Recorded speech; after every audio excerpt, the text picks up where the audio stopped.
Good morning and welcome to Career Launch Live. I am your host, Katherine McCord, and I have with me the job father himself, Foster Williams, today. Live long and prosper. How are you? I am wonderful this morning. How's everybody? How's Katherine? I'm wonderful. I have zero complaints about anything today. I am just in a Yeah, very positive mood. yeah. Yeah, we've survived the storms and stuff here in Texas. So we are happy and there's sunshine out there. So, hey, Oh, it's good. that Same time of here. year. It's beautiful here, man. I feel so very fortunate Man, you for guys what in we've got going Florida. on. Oh, my goodness. Yeah, South Florida. I mean, I guess we don't really have the worst weather. So In about a month, I'll be coming there. So I'll give you a call. you better. I would be Well, super mad if you didn't. You better we've give me a had you in shout. the studio here. So now I've got to come to your state. That's right. That's right. Got to hang out some. So today we're going to be helping the job seekers and talking a little bit more to them and also to the recruiters out there about, hey, just so you know, this is what the job seekers are needing. And anybody watching, please feel free to chime in. If you have questions, thoughts, concerns, we just want to say, hey, what's up? Whatever, just Yeah, chime that in. We'd love works. to Yeah. hear from you. Yeah. So, Foster, tell us for the very few people out there that don't know you. Oh, and hi, Dan. Dan's saying hi. Hi, Dan Roth. How are Hey, Dan you? Rob. Hey, Dan. He said, here to foster a relationship. I love the play on words. Awesome. So, tell us about you, Foster. For those few people out there that don't actually know you, tell us about you. Ooh, oh my goodness. Guys, I have been a recruiter for a number of years. I won't tell you how many years because then you'll say, oh my God, that's an old dude. But I was a recruiting director for Fortune 50 companies like IBM, Citigroup, companies of that size. Had spent a little time at Corn Ferry even. So the recruiting world is something that I have been a leader in for a number of years. And I cut my teeth in IT recruiting and technology recruiting early, but you expand. Katherine can tell you after years Oh, of yeah. experience, you kind of expand in other areas. But aerospace is my stuff. And what I do now, I created this career search network. And Katherine and I and other people like us, we let you guys know what you need to do in today's time in order to make the connections that you need to find the right type of opportunities. That's right. And you have, I think, I don't even know how many shows you have anymore. Like I've kind of lost count. You you have the Job Father show, the Who You Know Job Networking show. I Mhm. don't know. There's 5 million of them. I don't know, but that's a couple of them, guys. Yeah, Check we them get out. invited to be on things all the time, and our network, guys, is nationwide. So my face Mm-hmm. pops up on a lot of Zooms. Same. I'm on Zooms constantly. You talk about Yeah, Zoom burnout, but I actually like it. It's all right. It's not I too bad. love Zoom. I love Zoom. I'm not burned out on Zoom yet. No, no, it makes me it's great. It Yeah. makes my life easier. I don't have to physically show up places. So See? let's on these job seekers. So the job market has been brutal for recruiters for the first time in a while. Yes. Job seekers are more savvy, which is good. Yay for that.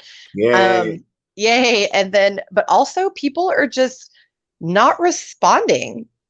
Like they'll say that they're interested in a Ghosting. Oh my job. goodness. Yeah. Yeah. So let's talk about that because you deal even more on the candidate side than I do. So what Uh-huh. are you seeing on the candidate side? Guys, on the candidate side, it's strange to say that there's ghosting on the candidate side, but it exists. Now, there's one thing that you guys want to avoid. There are some companies out there, especially in the technology realm. There's some companies out there that will call you and say, "Hey, what are you looking for? What do you do?"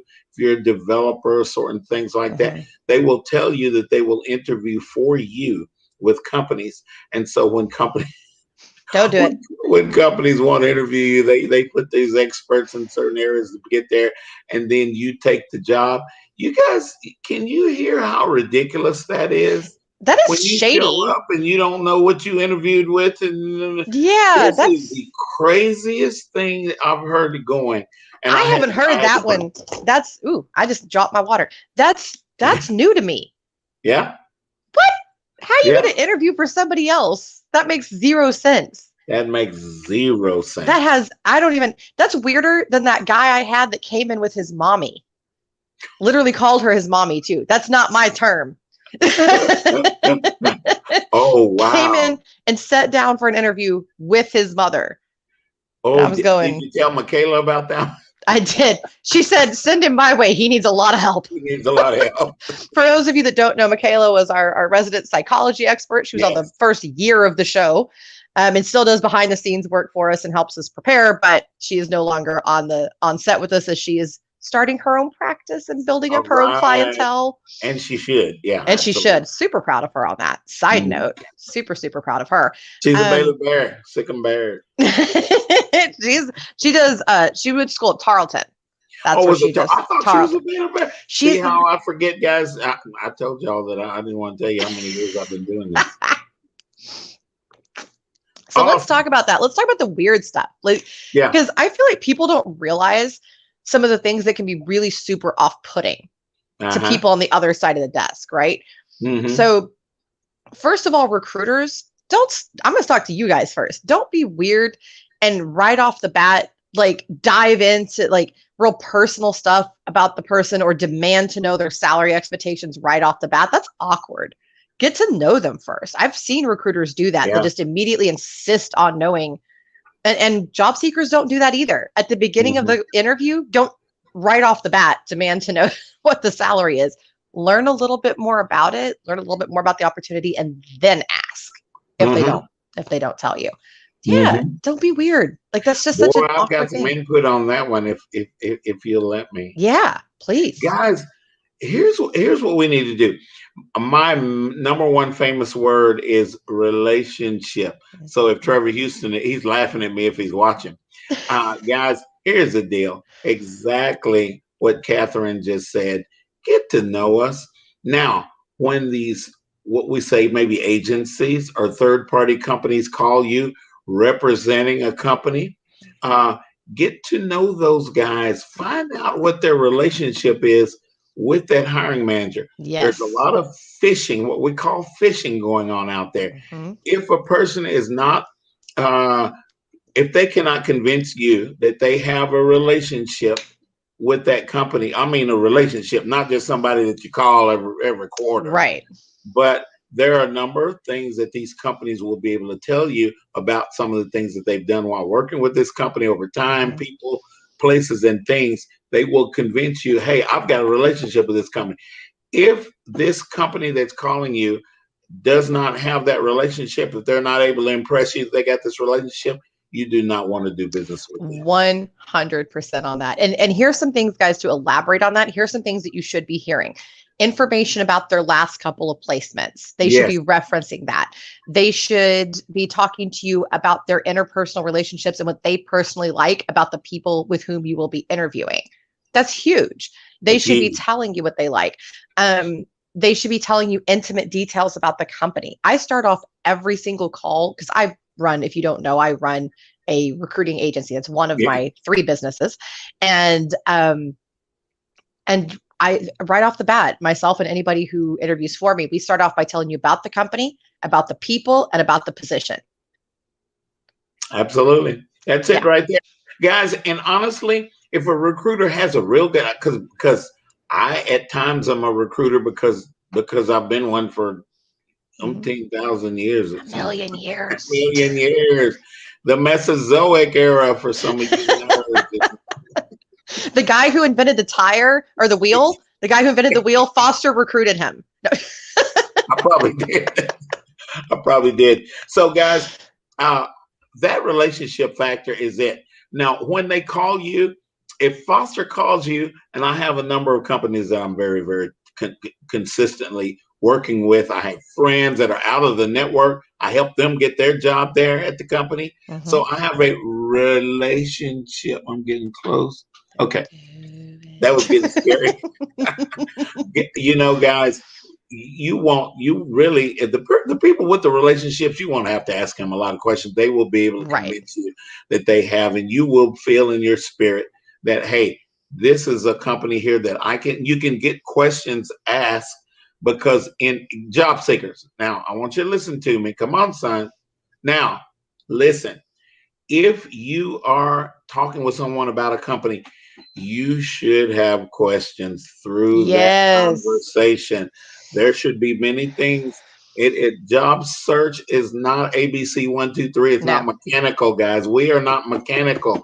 We are people, and Hmm. each one of us have people dynamics in our lives. And there's things that we need to know when we're talking to a company or we're talking to an agency. I know that I don't like that word agency, I but don't either. I yeah, just I don't know, but it's funny. People tease me because I'm proud of the badge headhunter. I love it, and most recruiters don't. most recruiters don't. They do not, but I love it. I love it. I tell people I get to steal for a living because I take an employee from over here and put him over here. I'm like Robin Hood, I think, but that's just in my own mind. Um, but he's absolutely right. Form bonds, and by the way, relationships with recruiters like myself and others that function as I do, and Me. like Connect Foster, with me definitely on Foster. Everybody LinkedIn. should know Foster. Uh, they will find ways to help you, even if they Right. don't have an open role for you. If they like you, they That's will right. make introductions for you. I do it all the time. If I That talk is to a a candidate, relationship. relationships, just reach out to them periodically, have a conversation. I was talking to Janice Downey again earlier, who's been on the show, Okay. who's a candidate of mine, and a wonderful lady, and she's just touching base. We Mhm. talk about once every month or two just to say, hey, how's it going? What's to do with you? We offer each other advice, kind of swap information, and it's wonderful. It's a really cool, very positive relationship. Mhm. Relationship. I love it. So the other thing, so on to that point, cultivating relationships can help you cut through so much BS, which is the title of our episode today, cutting through the BS and the job job search process and with recruiters. So one thing that's my pet peeve, and you and I have talked about this before, Foster, are those recruiters who hide compensation information. Mhm. I don't like it. That makes me super grumpy when I see that. Mhm. I get so on my soapbox about this. And let me just put this out there. There is never, ever a legitimate reason for someone to hide a compensation range from you. Yeah, Mm-mm. that's very true. Yeah, Yeah. there's no real reason to do it. There's just not. So now there's different ways to present it.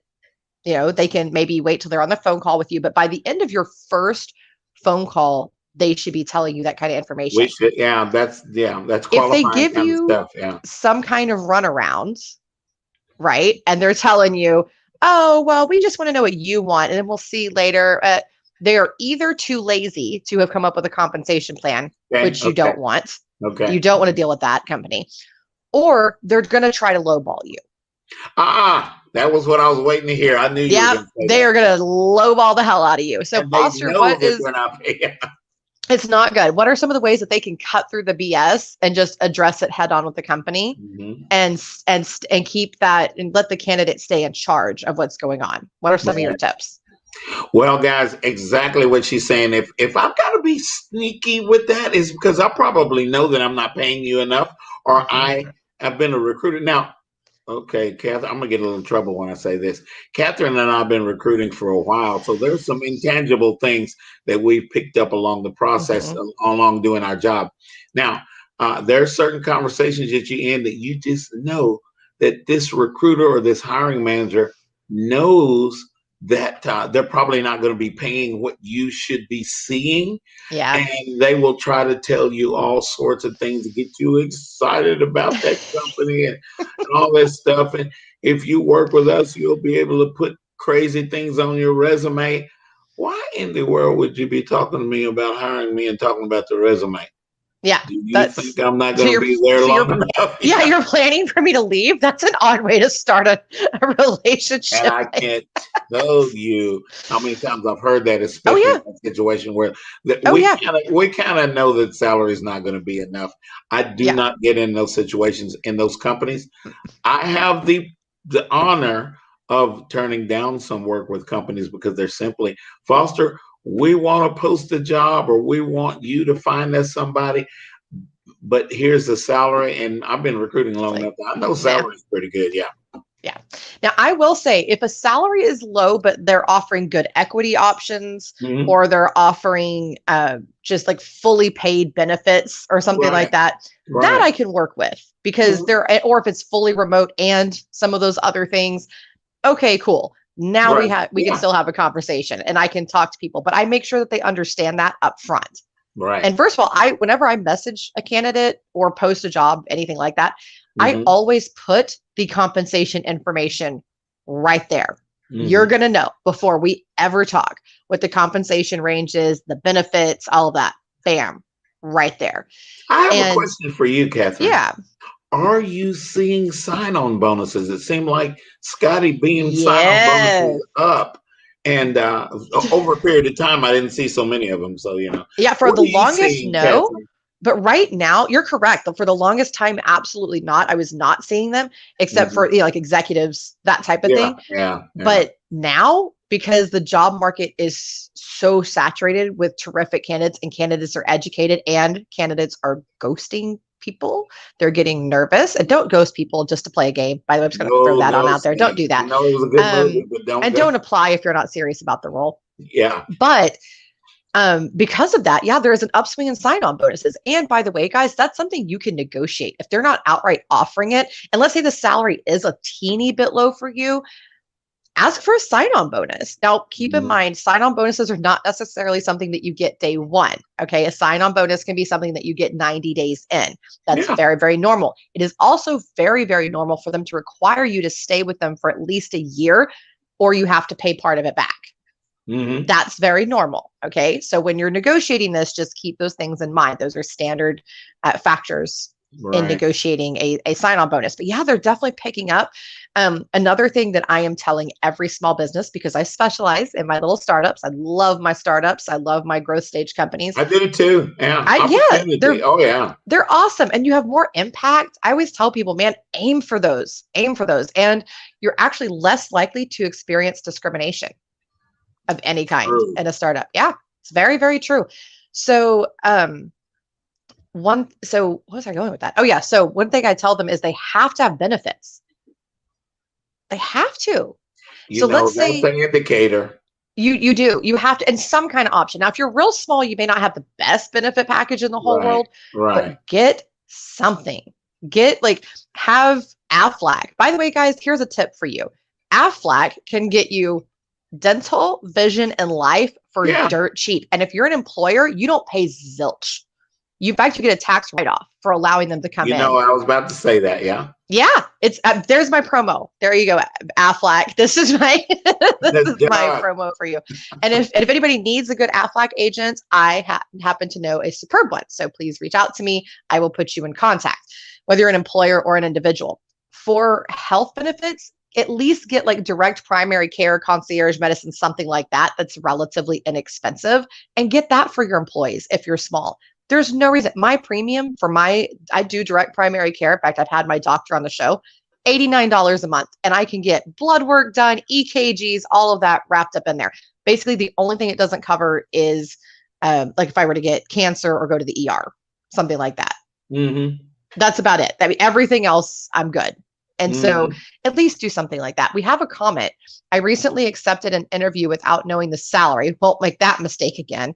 Offered the position 20,000 less than what I was making and needed to pay for full benefits. Yee.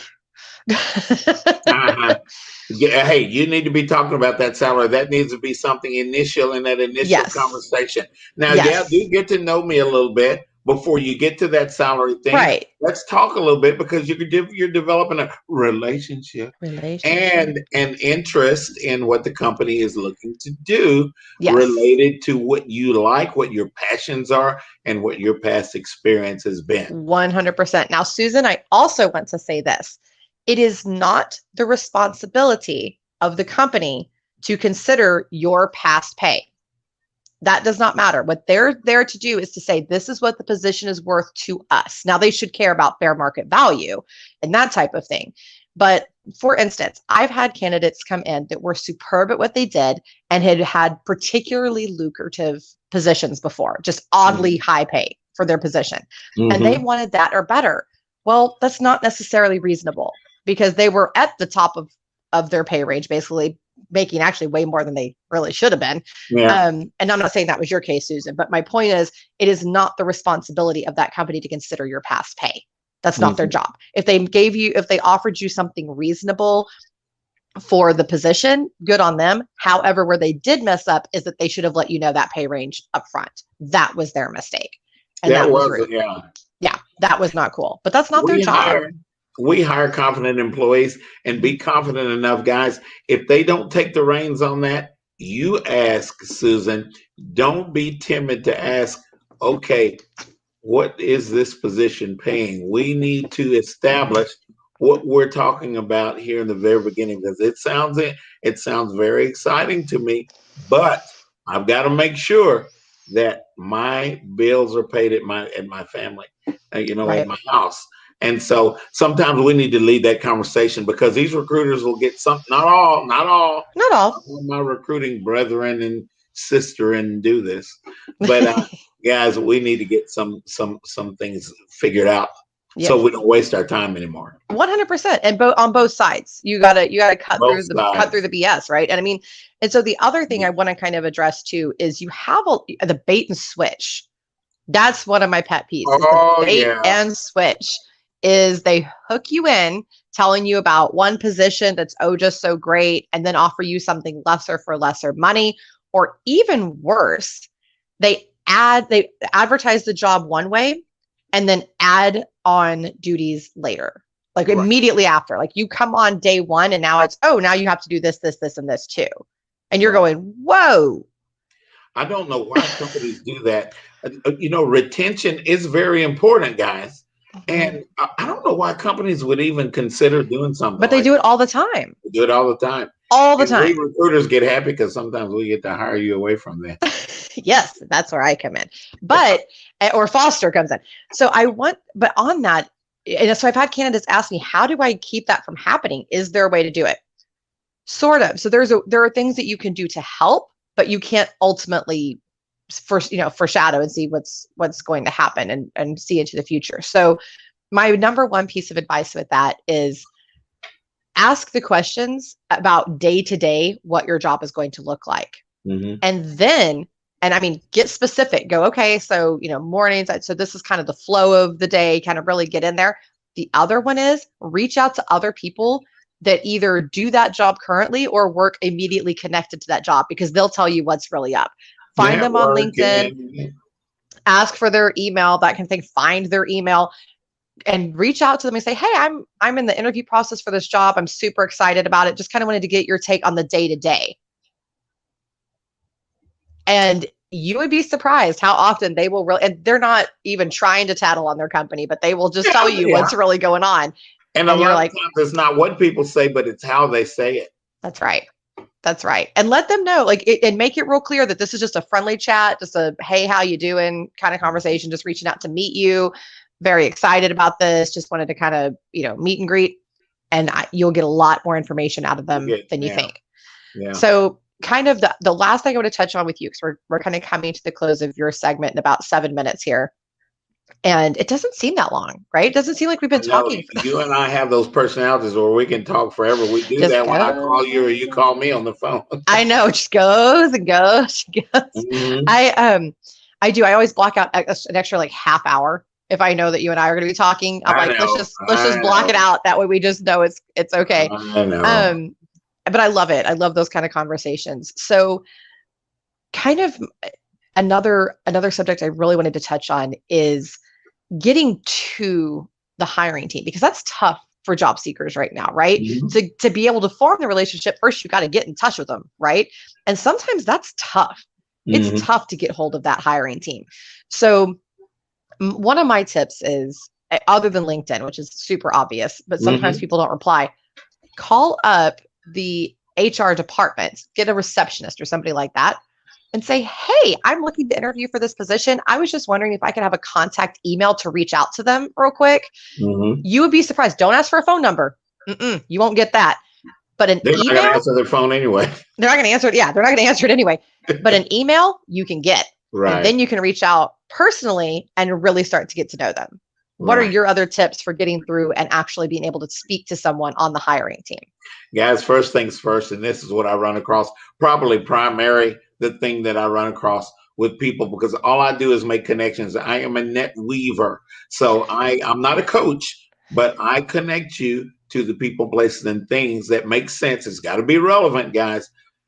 What I would Yeah. like to ask job seekers to stop doing is panicking in the job search and Mm. sending your resumes out to many, many companies. Yeah. And you have not really read the job description. If you read a job description and you know what that company does, you can kind of figure out what their pain is. And you answer Yes. that pain in that particular resume. Those jobs that you guys get really, really excited about, you get excited because you know that you've had that experience. And that's the experience that you need to be sharing with these folks, because those are the folks that Katherine and I and other recruiters are going to call. And Yep. we're going to want to investigate a little bit more, because what we're doing, guys, this is recruiters, what we're doing, we hopefully have talked and we have a relationship. Relationship. 4 syllables, relationship with that hiring manager. We know what that hiring manager is looking to hire, even outside of what may be on that job description. So if we talk Right. to you and we glean these things that the hiring manager is looking for, our next job is to pass you along to the hiring manager. Well, we got to sell. We got to sell that hiring manager on calling you and that kind of thing. That's So, right. guys, this is why just sending the resumes out blindly to companies and say, "Oh, I Doesn't can do that work. job. I'm going to send you." That's probably Nope. the number one frustration in job search. Hmm. We hear so I much would about agree. ghosting. They didn't call me back. Oh my God. Is there a reason really that they didn't call you back? There What might about be. what we're doing on our side of the fence? That's Eh, right. That's right. And sometimes companies just don't call you back. And that's super shitty, honestly. I mean, just to put it out there, that is not cool. yeah. Um, and shame on those companies that do that. But other times, maybe you did something real weird and you're just not really aware. So Okay. be So what do you careful. do when you get a resume that's not even anywhere close to what you're looking for? What do you do with that resume? Reject it. There it goes. We've Yeah. got this X button. We've got this Yeah. I delete just go button reject on and it our sends you resume. an email and says, no, thank you. Do Yeah. not want. Yeah. Please go on. It's like swiping left. Like I feel like I'm on an app whenever like I'm like one of those apps. You just swipe left, do not want. Mm-mm. Yeah. Yeah. Just keep on going. Into But I will say oblivion this you too. go. I don't look for necessarily 100% match. That's not what I'm Right. looking for. Yeah. I'm Yeah. just looking for someone who obviously paid enough attention to know that they are somewhat like that there's some kind of alignment. And then Mhm. I'm glad to have at least some kind of a conversation with you. There And then is if somebody one. also takes that extra step and Yeah. reaches out to me directly, because I'm easy to find. I am Yeah. real easy to find, Real easy. We real make easy. it And I that way. respond. Yeah. And I respond. And If I somebody do reaches too. out to me, they get an interview I do too. because I've only they, seen one. I've only yeah. seen 100% match in my life. And it Oh, yeah. wasn't in all of my years. We won't talk about how many years. Um, of my recruiting experience, and that is because the hiring manager worked with the guy before, knew the guy, Mm-hmm. and the guy came from a competition company, and Oh, yeah. they knew each other. And the hiring manager Yeah. didn't even know that his own friend was looking for a job. So it really wasn't 100% when you're looking at it from a mechanical kind of thing. It Right. really wasn't 100% fit, but it was pretty close. The closest I've had two, and one of them you would have by the resume you never would have known, but when Mhm. you had the conversation. So recruiters, this is on you too. Build those relationships. Get to know these folks so that you could stop and go, wait a minute, I know who could do this. Most, and I will say this, I have hired dozens, plural, of recruiters over the years. Two had any kind of experience. Mhm. Two. Everyone else I trained because they had Yeah. the Yeah. right personality. And it's a personality thing. Everybody So does it different in the house. yeah, you got to show people your personality. They're like, well, I can't do that on the resume. No kidding. So get that email, like we talked about earlier, by calling up the HR department or calling up the company and asking for an email, or reach out on LinkedIn and let them know what's up. Let them see what's going on. Let them see the real you and what you can do. I mean, I'm confident. I just walk into an interview and go, I can do it. Don't worry about it. I got you. you know? And so when Yeah. you can show that, that goes so far. And I want to thank you, Foster, for coming on. Real quick, tell Well, everybody how they can find you. I did drop his LinkedIn profile into the comments, by the way, right. guys. But how else can they find you? Guys, I will tell you my email address. It is foster.williams62 gmail.com. And my number is 214-728-6930. Now, that's kind of a rarity anymore. People like Katherine, and I understand. But what I do, guys, is connect you with people, places, and things. I've been a recruiter long enough. I can tell you who's going to hire you and who's not. And so, Yes. guys, that's what Katherine and I specialize in. God has blessed us to be able to do these things. And Yes. please connect with me on LinkedIn. And hey, Do. call me if you, hey, call me And if you want to. check you out today on the Who You Know Job Networking Show Thank you. every Thank you. Now, Wednesday. guys, on LinkedIn Live, Mhm. on LinkedIn Live every day at 3 o'clock Central Standard Time, because I believe Katherine is Eastern Standard Time, That's aren't you? right. But it's Central. It's 4 o'clock It's for me, Central 3 o'clock Standard Central Time. time. Definitely check out the Who You Know Job Networking Show. We push it every week on this show. You definitely got to check them out if you're looking for a job. They're amazing, wonderful human beings. Every single one of those guys will respond to you. Thank you so much again, Foster, and have a wonderful day. I'll Thank talk you to you guys soon, for buddy. having me. It's my blessing. Thank you.